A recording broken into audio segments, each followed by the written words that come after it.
दोस्तों, पिछले 10 साल की भारत की खारजा पॉलिसी देखी जाए तो ऐसे महसूस हो रहा है कि खास तौर पे पिछले 5 सालों के अंदर भारत के जो मिनिस्टर फॉर एक्सटर्नल अफेयर है डॉक्टर जयशंकर, ज़्यादातर उनका जो वक्त है वो वेस्ट को लेक्चर देने में गुजर जाता है और वो बड़ी टफ लाइन लेते हैं।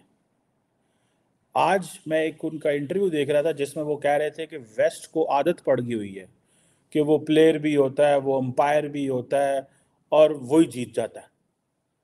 सो इट मीन्स कि वो जिस वेस्ट के दोस्त हैं, जिस अमेरिका के, जिस यूरोप के वो दोस्त हैं, उन्हीं को क्रिटिसाइज कर रहे हैं। इसकी क्या वजह है? One word, strategic autonomy.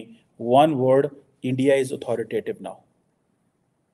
अब डॉक्टर जयशंकर जो है वो, जिसे वो कहते हैं ना, ब्रांड इंडिया को एक डिफरेंट तरीके से मार्केट कर रहे हैं।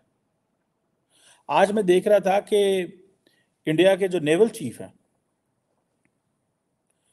वो इंडियन ओशन रीजन के हवाले से बातें कर रहे थे और उन्होंने कहा कि एज ए ग्रेट पावर हमारी ये रिस्पॉन्सिबिलिटी है, एज ए ग्रेट पावर ये हमारी रिस्पॉन्सिबिलिटी है कि हम एक्ट करें। सो इंडिया अपना जो रोल है, उसने इंडिया ने अपना रोल बढ़ा लिया हुआ है। ये दोनों बड़ी इंपॉर्टेंट चीज़ें हैं। ये this has not come, this is as the Indian decision makers, if they are talking in two different, जिसे कहते हैं ना, पोजीशंस में, but they have the same mindset. It means कि इंडिया एज ए स्टेट, उनकी जो उनका जो जो सिस्टम है वो इस तरह सोच रहा है। फॉर एग्जांपल, डॉक्टर जयशंकर से बात की गई, वो जी पासपोर्ट के हवाले से, इंडिया का पासपोर्ट बहुत तगड़ा है, आप कहते हैं आप $4 ट्रिलियन की इकोनॉमी है। वो कहते हैं क्या फ़र्क पड़ता है, रैंकिंग क्या चीज़ है, हम तो अपने लोगों को देखें कहाँ कहाँ से इवैक्यूएट करते हैं। मिसाल दे रहे होंगे कि क्या अर्जेंटीना का, उसका बल्गारिया का पासपोर्ट पासपोर्ट इंडिया से तगड़ा है, लेकिन क्या बल्गारिया अपने लोगों को रेड सी से निकाल सकता है? सो ये है वो style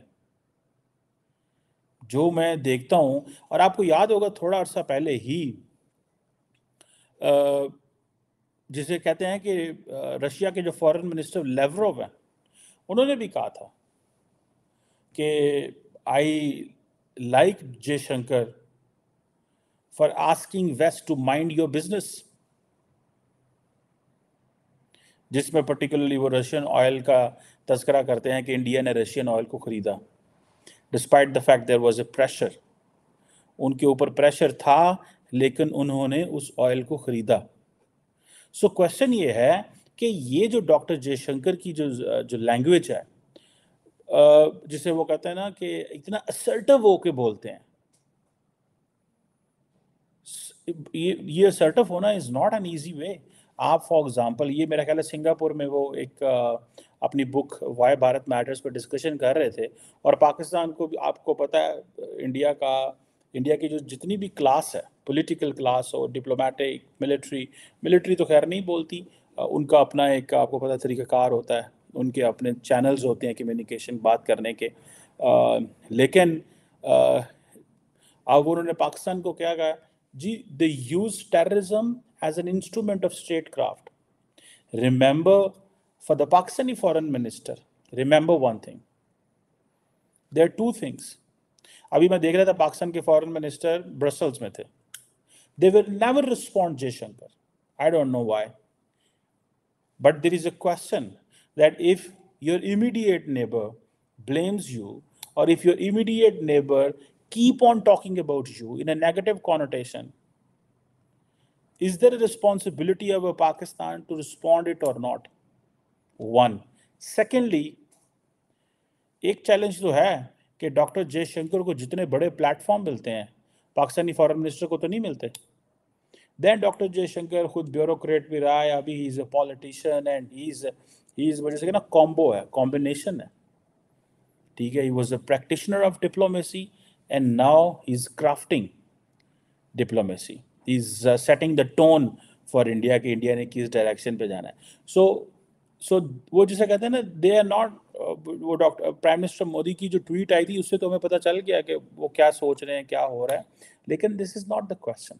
the question is that Pakistan's complete silence, इतनी ज़्यादा साइलेंस है पाकिस्तान की कि मुझे तो इस चीज़ से बड़ी हैरानगी होती है कभी कभी. या तो पाकिस्तान ये सोचता है कि करने दो बातें, क्या फ़र्क पड़ता है, बट रिमेंबर, आप जो बातें करने देते हैं and you don't respond. For example मुझे याद है कि डॉक्टर जयशंकर जो है भुट्टो, बिलावल भुट्टो के बारे में सख्त लैंग्वेज इस्तेमाल करते थे, बड़ी सख्त लैंग्वेज, और फिर बिलावल भी बड़ी सख्त लैंग्वेज इस्तेमाल करते थे.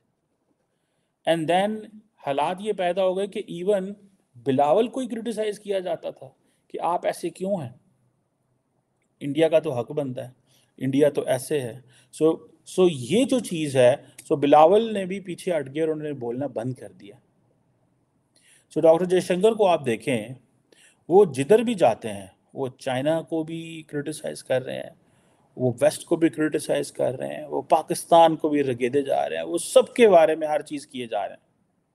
और देन वो वेस्टर्न मीडिया को कहते हैं इनका क्या है, ये तो परसेप्शन चेंज करते हैं, इनका क्या है, इसको हम कुछ नहीं समझते.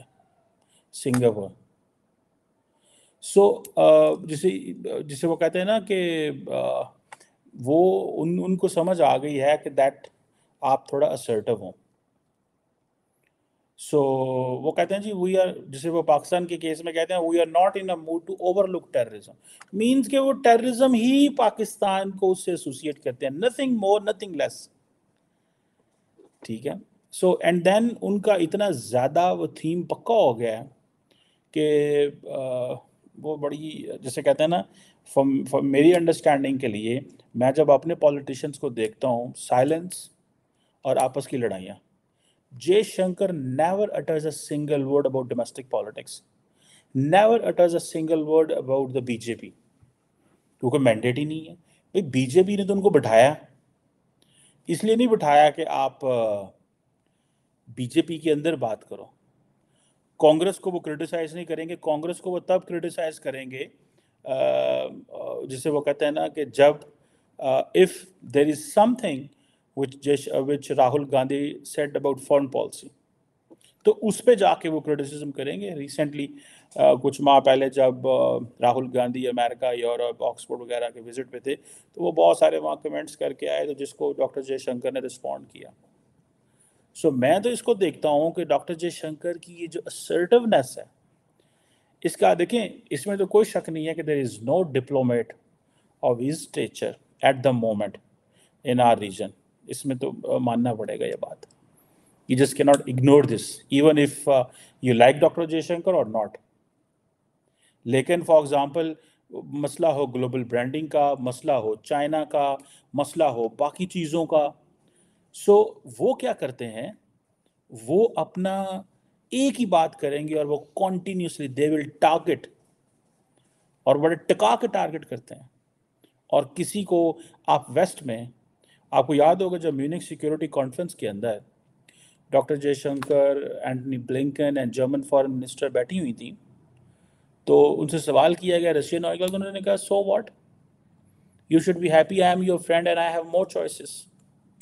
मैं आपका दोस्त हूँ और मेरे पास चॉइसेस ज़्यादा हैं, आपको इस पर खुश होना चाहिए, ना कि परेशान होना चाहिए. सो इट मीन्स कि that he comes, this is called an off the cuff remark. He was not prepared and he's saying it extempore, बात कह दी.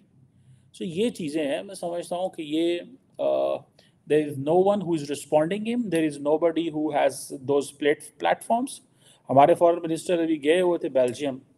Can he speak somewhere in any Belgian think tank? No, nobody will invite him.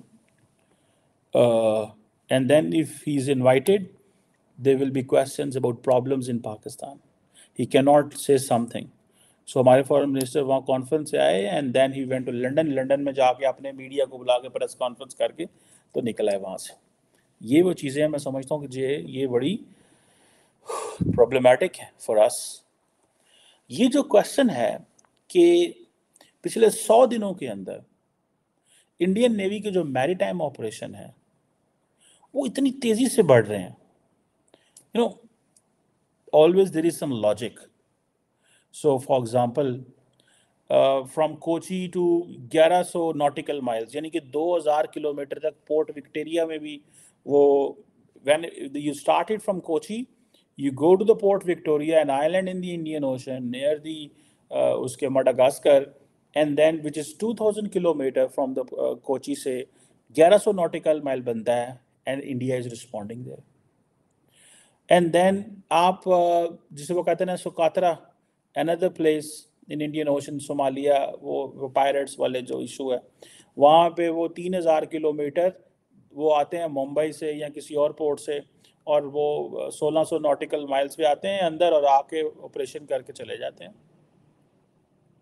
सो उन्होंने बहुत सारे operation किए हुए हैं जिसमें आप ये समझें कि तकरीबन 10 नेवल शिप्स हैं, पर 5000 बंदा उसके ऊपर डिप्लॉयड है.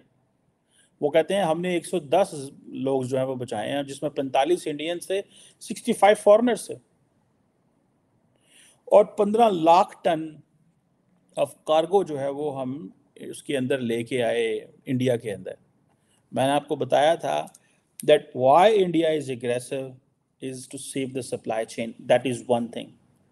If they saved or they brought 15 lakh tons of cargo, तो इसको इस सेंस में देखिएगा कि वो क्या थी. That was a supply chain. Either that was a raw material, or either that was any import which India was doing, bringing in for, or the finished goods or whatever you call it for its people. And then और 13 के करीब जो piracy के issue थे उनको उन्होंने deal किया. सो वो अपनी आप को जिसे कहते हैं ना बड़ा जैसे India is playing very smart, is aggressive. ठीक है जी. ये वो सिर्फ और सिर्फ बात कर रहे हैं इस एरिया की, इस साइड, जो हॉर्न ऑफ अफ्रीका और इस जगहों पे अगर आप देखें, ओवरऑल जो है वो कहते हैं कि तकरीबन 90 मैरीटाइम इंसिडेंट्स हुए हैं पिछले 100 दिनों में, जिसमें ड्रोन हमले भी हुए हैं, पायरेसी, हाईजैकिंग, मर्चेंट ट्रैफिक है जो कि काफ़ी नीचे गई है. ठीक है जी. कहा जाता है कि जो मर्चेंट ट्रैफिक है in the Suez canal and the Red Sea and the Bab el Mandeb has gone down by 50%, and the merchant traffic via Cape of Good Hope जो साउथ अफ्रीका वाली जगह और 57% बढ़ी है. So India, it seems that their concerns are very legitimate when it comes to इसके अंदर. अभी मैं देख रहा था कि उन्होंने शायद सो ये आप देखें कि इंडियन नेवी जो है वो बड़ी एक्टिवली रोल प्ले कर रही है. यही वजह है जिसे वो कहते हैं ना कि इंडियन नेवल चीफ एडमिरल हरी कुमार साहब जो हैं, एंटी पायरेसी ऑपरेशन हो या 100 दिनों की रिपोर्ट देते हुए ही स्पोक अबाउट दिस कि जी हम इसमें दिस इज़ आवर जॉब. अब इसमें जब वो अपनी जॉब कर रहे होते हैं, वो अपना तो वो बचा रहे होते हैं, जिसे कहते हैं कार्गो को भी बचा रहे हैं, वो अपनी जो जिसे कहते हैं ना इंपोर्ट को भी बचा रहे हैं, वो अपनी एक्सपोर्ट को भी बचा रहे हैं, लेकिन at the same time it's increasing there global reach, is creating an impact. इसका एक इम्पैक्ट भी है ना, ऐसे थोड़ा ही होता है. सो इसमें इन्होंने जो ऑपरेशन किए हैं, आप उन अगर ऑपरेशंस की लिस्ट देखें तो इट सीम्स के they have this mission and ambition, keep doing it. So they call it as a proactive response. So they are leaving their port, they are leaving their internal waters, they are going into the international waters, and वहाँ पे बैठ के वो मुख्तलिफ ममालिक की ships को protect कर रहे हैं. और अगर फॉर एग्ज़ाम्पल कोई ड्रोन मिसाइल अटैक भी हुए हैं, क्योंकि वो कहते हैं कि जी the Indian naval chief basically reported that overall situation जो है इस वक्त वेस्टर्न इंडियन ओशन के अंदर इज़ डेलिकेट. और ये कुछ 90 के करीब इंसिडेंट जो हैं वो नवंबर टू मार्च वहाँ पे हुए हैं. ड्रोन अटैक्स हैं, 40 के करीब पायरेसी इंसिडेंट्स हैं. मैंने आपको बताया स्विस कैनाल से ये जो रेड सी एंड बाब एल मंदेब से जो मर्चेंट ट्रैफिक है वो 50% कम हुई है, despite the fact that Indian navies वो अपने मर्चेंट वेसल्स को प्रोटेक्ट कर रही है. सो केप ऑफ गुड होप जो है उसको फ़ायदा उठाया जा रहा है, because everything which travels from these waterways, this is all insured. Insured होती है। सो ऑब्वियसली वो जो क्या नाम है उनका, जो इंश्योरेंस वाले भाईजान होंगे, उन्होंने कहा होगा भाई ऐसे तो नहीं, आप इसको थोड़ा और तरफ लेके जाएं, अपनी ट्रैफिक को मोड़ें। सो आप इसको देख लें कि इंडिया आइंदा आने वाले दिनों के अंदर मज़ीद जो मैरीटाइम एंटी पायरेसी ऑपरेशंस भी करेगा। और रिसेंटली आपको पता है 2022 के अंदर इंडिया ने मैरीटाइम एंटी पायरेसी एक्ट भी आया, ठीक है जी। और ये that is about countering piracy India के हवाले से। और इसमें लार्जली वो कहते हैं कि हमारे इंडियन जो इंटरेस्ट हैं which we are protecting, basically और मुल्क तो है नहीं है वहाँ पे which we be protecting. And then वो अपने आप को ये कहते हैं कि हम we are the first responder in emergency, maritime emergencies के अंदर। मीन्स कि when there is a distress call, when there is a piracy attack, when वहाँ पे कोई ड्रोन हमला हुआ है, या वेन एवर जैसे एक क्रू ने कहा है कि जी वो कोई इंटरनल इशू हुआ है, कोई शिप को मसला हो गया, वॉट एवर, लेकिन primarily it is non state actors. जब वो आते हैं सामने तो वो कहते हैं कि हम फर्स्ट रिस्पॉन्डर हैं। सो इसको आप ये समझ लें कि इंडियन ओशन रीजन को इंडिया ने अपनी वो रेंज और रीच में लेके आ गए हैं, और वो उनको सूट करता है। एंड आज वो लगे हुए हैं, slowly slowly they are making an impact. आप आइंदा आने वाले कुछ अरसे में देखेंगे कि वो उनका एक इन्फ्लुएंस इसमें होगा। और they will be, and when all the great powers और इस खित्ते में आएंगे तो they will be talking more with the Indians rather than the other nations who are in the region, because they are operating and they are going beyond the borders। अपने border से ज़रा बाहर निकल के 5,000 इंडियन नेवल लोगों को deploy करना, 10 naval ships को रखना, मतलब दैट मैटर्स अ लॉट, ठीक है। 100 सवा 100 बंदा भी बुलाया, सेव किया, सो बंदे do matter, but the real thing is कि जो वो ये कह रहे हैं ना कि हमने 15 लाख टन का जो क्रिटिकल कार्गो था that was coming from India for India, so that is there. अब if the cargo is unable to reach, इसके इम्प्लीकेशंस हैं। वन इम्प्लीकेशन कि जो होस्ट कंट्री आपको जहाँ से आ रहा है, जिसने एक्सपोर्ट किया फॉर एग्जांपल, वो कहेगा भाईजान ये रास्ते ख़राब है, हम यहाँ पे भेजेंगे नहीं। That is the one problem. Second उसमें प्रॉब्लम ये है कि जो आपका इंटरनल बायर है उसका तो पैसा चला गया होगा, क्योंकि जब लेटर ऑफ क्रेडिट देता है बैंक तो इट मीन्स बैंक गारंटी देता है, उसको भी चैलेंज। थर्ड पॉइंट इसमें ये होता है कि आपने अगर आपने को रॉ मटेरियल है जिससे आपने कुछ आगे एक्सपोर्ट करना है, वो सारी डिमांड सप्लाई बंद ख़त्म होती है। चौथी चीज़ इसमें यह है कि बैंकों की गारंटीज़ हैं। पांचवी चीज़ इसमें ये आ जाती है कि अदर दैन दैट आपका जो ओवरऑल जो मार्केट के अंदर रिस्क एंड जिटरीनेस जो आती है, and you know markets work with sentiments के साथ काम करती है। If the sentiments are, for instance, that in the Red Sea there is a crisis, your ship might be attacked or looted, you go from Cape of Good Hope because you go with the sentiments. So you आप risk नहीं लेते. So unarmed people going with the cargoes don't take risk. And looking at the level of the traffic, not every ship could be monitored, not every ship could be looked। और इसमें आपको बात बताऊं, आपने अगर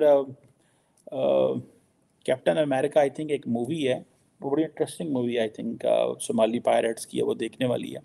उसमें लॉन्ग ही गो वो देखें कि the moment they call, they give a call and they request for help, it takes a lot of time.